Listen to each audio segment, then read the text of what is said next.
Friends, வணக்கம். Welcome to Anitha's healthy kitchen. இன்னைக்கு நம்ம பார்க்க போறது ரொம்பவே டேஸ்டியான ரோட்டுக்கடை தண்ணி சட்னி. இந்த ரோட்டுக்கடை தண்ணி சட்னி இட்லியோட, தோசையோட எல்லாத்துக்குமே ரொம்ப நல்லா இருக்குங்க. இப்போ வாங்க அதை எப்படி செய்யலாம்னு பார்க்கலாம். சட்னி செய்யறதுக்கு முதல்ல நம்ம ஒரு கடாய் வச்சுக்கலாம். கடாயில கொஞ்சமா எண்ணெய் விட்டுக்கலாம். இதுல நான் 1.5 தக்காளி பழம் சேர்த்திருக்கேன். இது சின்ன சைஸா இருக்கிறதுனால நான் 1.5 எடுத்திருக்கேன். நீங்க மீடியம் சைஸா இருந்தா 1 எடுத்தாலே போதும். இப்போ இந்த தக்காளி நல்லா வதங்கி வரட்டும். இந்த தக்காளி நல்லா வதங்கி வந்துருச்சு. நம்ம இதை எடுத்து வச்சிடலாம்.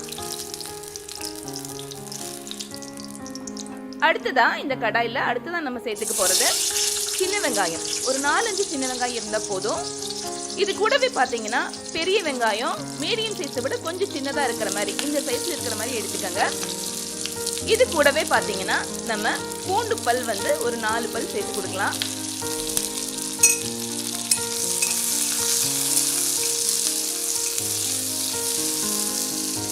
அடுத்ததா 8-10 காஞ்ச மிளகாய். காஞ்ச மிளகாய் நம்ம கொஞ்சம் ஜாஸ்தியா தான் எடுக்கிறோம். ஏன்னா இது தண்ணி மாதிரி செய்ய போறதுனால கொஞ்சம் காரம் வேணும் இல்லையா, அதனால ஒரு 8-10 எடுத்திருக்கேன்.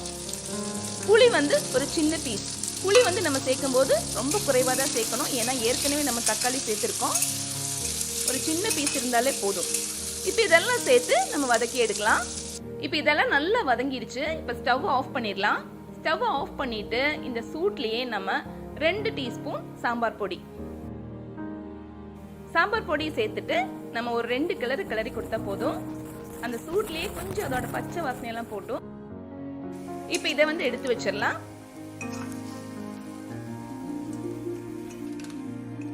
இது நல்லா சூடானதுக்கு அப்புறமா நம்ம மிக்ஸி ஜார்ல அரைக்கலாம். மிக்ஸி ஜார்ல அரைக்கும் போது நம்ம ஏற்கனவே வதக்கி வச்ச அந்த தக்காளி, வெங்காயம், இது கூடவே பாத்தீங்கன்னா ஒரு டேபிள் ஸ்பூன் வர மாதிரி தேங்காய் துருவல், அப்புறம் சட்னிக்கு தேவையான உப்பையும் சேர்த்து நம்ம அரைக்கலாம். இப்ப இந்த மாதிரி அரைச்சு எடுத்தாச்சு. இப்ப தேவையான அளவு தண்ணி சேர்த்து நம்ம நல்லா கலந்துடலாம்.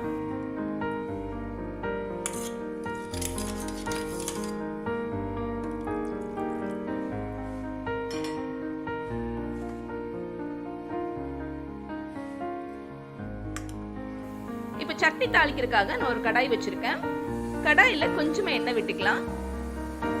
எண்ணெய் நல்லா சூடாகும் போது இதுல ஒரு 1/2 டீஸ்பூன் கடுகு சேர்த்துக்கலாம். கடுகு நல்லா வெடிச்சு வந்ததுக்கு அப்புறமா கொஞ்சமா உளுத்தம் பருப்பு சேர்த்துக்கலாம். ஒரு 1/2 டீஸ்பூன் போல.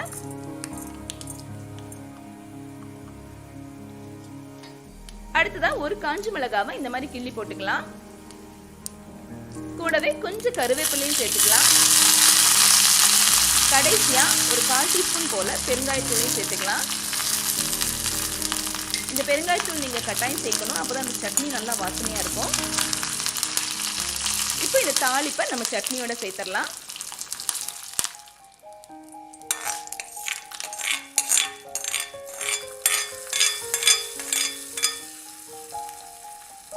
ரொம்பவே சுவையான ரோட்டுக்கடை தண்ணி சட்னி ரெடி ஆயிடுச்சு.